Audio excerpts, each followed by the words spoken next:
Esto es noticia. Estamos muy bien acompañados en el estudio de Esto es Noticia en el día de hoy. Estamos preocupados por lo que ocurre con la economía en nuestro país. Las cifras no son auspiciosas y el panorama para el resto del año tampoco es el mejor. Todo esto en medio de lo que ocurre a nivel internacional, la desaceleración por la que atraviesa nuestro país y una reforma tributaria que aún se tramita en el Congreso. Tenemos una cumbre económica en el día de hoy en el Esto es Noticia. Presentamos de inmediato a nuestros invitados. Saludamos a don Juan Araya, vicepresidente de CONAPYME. Don Juan, muchas gracias por estar junto a nosotros. Don Roberto Fantuzzi, presidente de ASEXMA. Muchas gracias por la invitación. Y nos acompaña también Alejandro Ursúa, economista de la Universidad Andrés Bello. Alejandro, muchas gracias por estar junto a nosotros. Roberto, tenemos un 0,8% de crecimiento para el mes de junio. Las proyecciones del Banco Central van a la baja. Incluso se habla de un crecimiento de un 1,8% para el segundo semestre.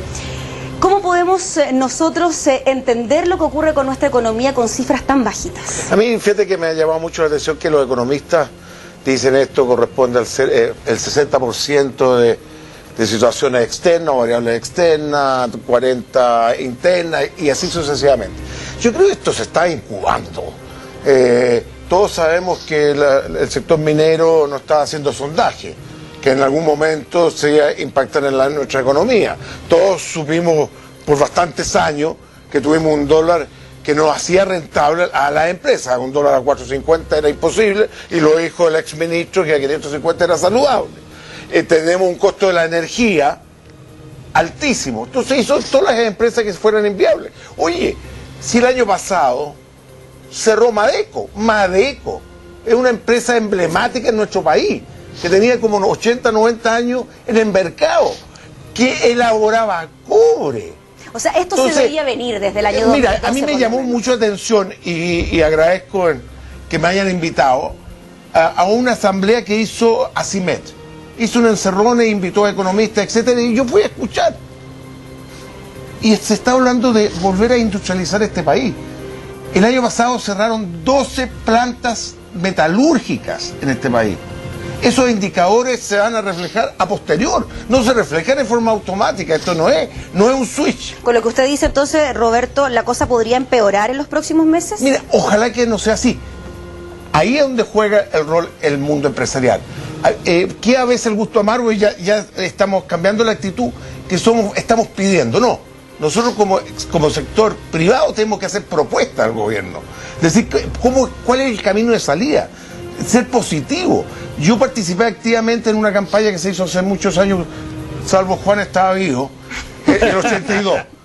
El 82. Y por aquí también estábamos don Vivo, Roberto. Oye, una campaña piensa positivo. Porque cuando el país ve todo negro, no podemos salir. ¿Es tan negro el panorama, Alejandro, lo que se ve para los próximos meses, pensando en los datos también de empleo, un 6,5% para el último trimestre? A ver, yo creo que tiene Roberto, lo que está planteando tiene harta razón. En la primera instancia veníamos hablando hace mucho rato que venía una baja sistemática y que se esperaba una baja, inclusive, ¿no es cierto?, hacia fines del segundo semestre, o hacia mitad de la mitad del año que recién pasó. Y eso importantemente venía atribuido por factores, ¿no es cierto?, de desinversión del mundo minero. Veíamos que de alguna manera se estaba complejizando el escenario internacional, principalmente donde estamos insertos nosotros como región y economía emergente. Pero efectivamente hoy día la verdad que la desaceleración ha tenido principalmente ribetes mucho más agudos de lo que esperábamos. Hoy día la verdad que los cifras del IMASEC del año, ¿no es cierto?, que se conocimos el martes pasado, que fueron menos de la mitad de la expectativa. Esperábamos un IMASEC en torno al 2%, cerró el 0,8%, el segundo más bajo después de marzo del 2010, que era post-terremoto. La verdad que las cifras eran bastante elocuentes y categóricas con respecto a que había un ciclo de desaceleración. Y lo complejo, como también lo planteó un poco Roberto, es que el escenario global se ve pesimista y también vemos un nivel de incertidumbre demasiado marcado, principalmente atribuido por lo que está pasando, ¿no es cierto?, en la economía emergente, en la recuperación, ¿no es cierto?, americana, que ha hecho que efectivamente el valor de la divisa del dólar vaya subiendo, y por otro lado esto de no tener las reglas claras. Hablamos de una reforma tributaria que lamentablemente en su inicio fue demasiado ideologizada, partió como un fin y no como un medio, como son estas reformas tributarias, y por ahí, ¿no es cierto?, esto empezó a afectar la desconfianza y obviamente finalmente, si yo no sé cuáles son las reglas del futuro, también como inversionista tiendo a frenarme. Y vamos a profundizar también en lo que ocurre con la reforma tributaria, los efectos que se pueden generar en nuestra economía. Don Juan, el tema, como ya lo vimos, se ve complejo para el segundo semestre y las pymes son quienes más entregan empleo a nuestro país. ¿Usted cómo proyecta las situaciones del empleo, del trabajo para el segundo semestre? Cuando se piden estas crisis, los primeros afectados son las pymes. ¿Ah? Y uno tiene que apretarse el cinturón, y siempre se aprieta el cinturón con sus trabajadores. Lamentablemente siempre es así. Una pyme le cuesta echar a un trabajador, porque es su socio, comparte con él. Entonces ahí vienen todos los dramas de las pymes. Pero yo creo que el segundo semestre en el tema agricultura tiene que subir. Todo lo que es fruta, exportaciones, eso se va a vender.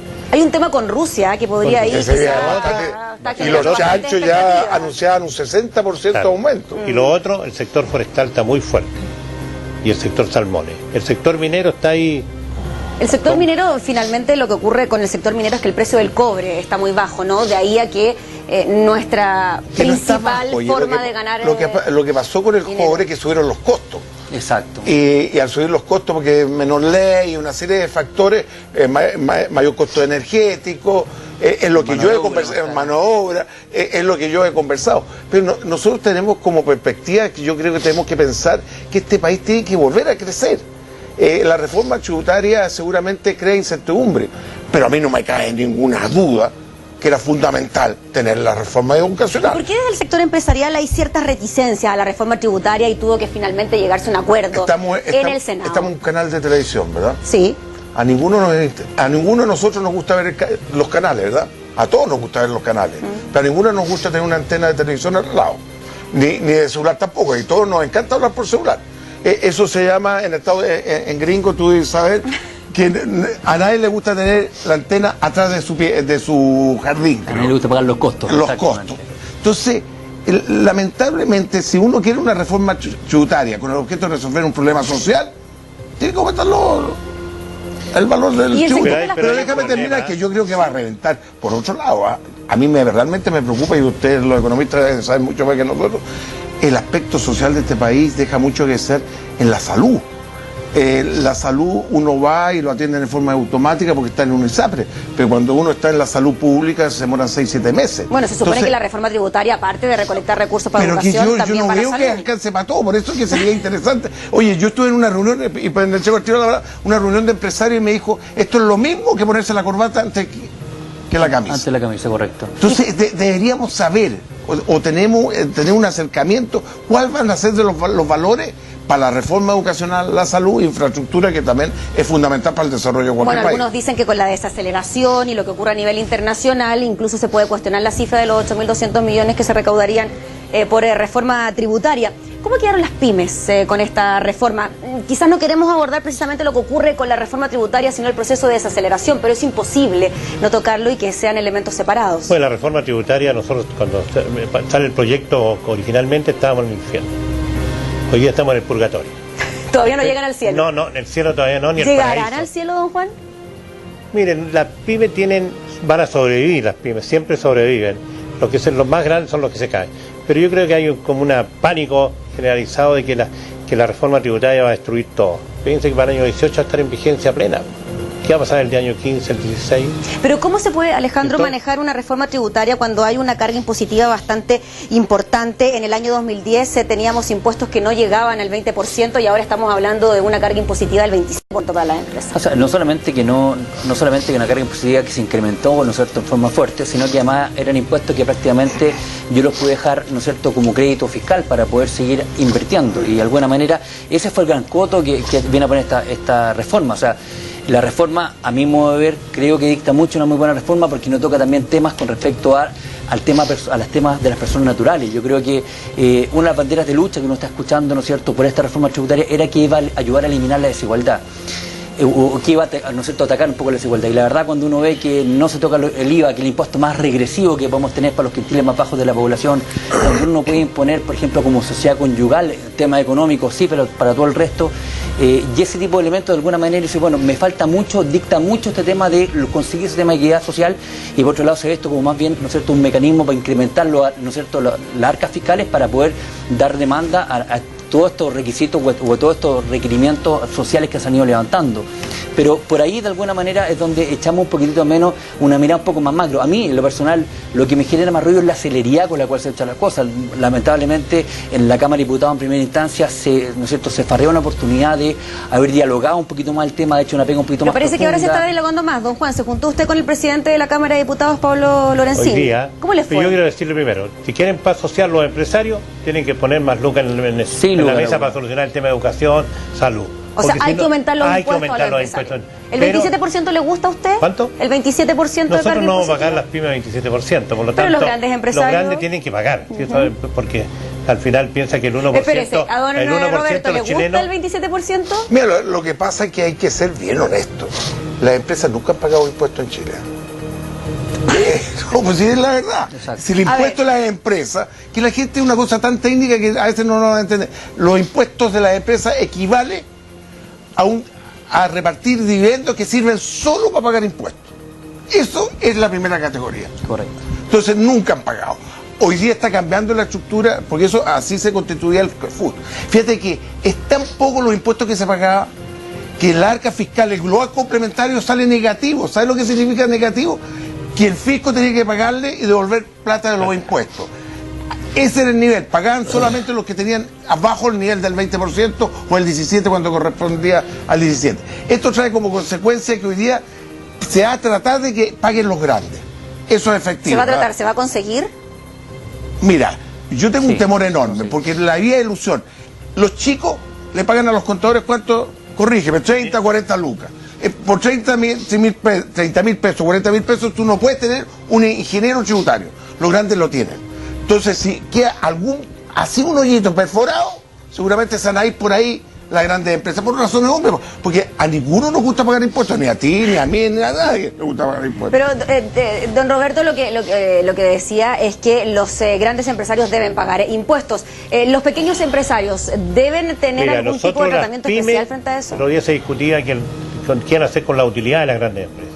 Las pymes que hacemos todos los días, sobrevivir. Piensa que el tema, nosotros estamos en la lucha de que se pague a 30 días la factura, porque si no, nosotros le prestamos plata al empresario.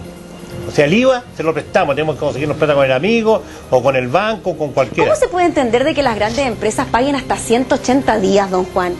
Porque se hacen negocios financieros.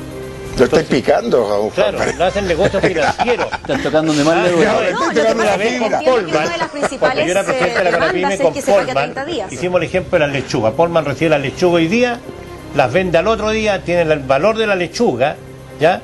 Y paga 150 días. Al final llegamos a un arreglo que salió Lucas por ahí porque no quiso que le rayáramos la pintura. Pero el tema del pago a la factura, cuando no le pagan a un pyme la factura, él tiene su trabajador con un sueldo a 30 días, ¿no es cierto? Tiene que pagar las imposiciones, tiene que pagar el IVA. Cuando no, se le produce un desastre. Porque no puede estar pasándole el IVA en 6 meses. ¿Te das cuenta? 6 meses el tipo quebró.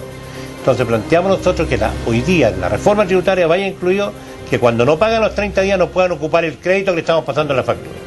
Vamos a hacer una pausa.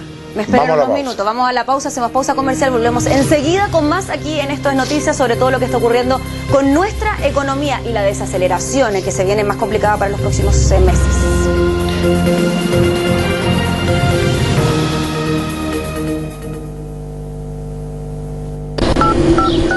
Oye mamá, ¿cuánto pagas tú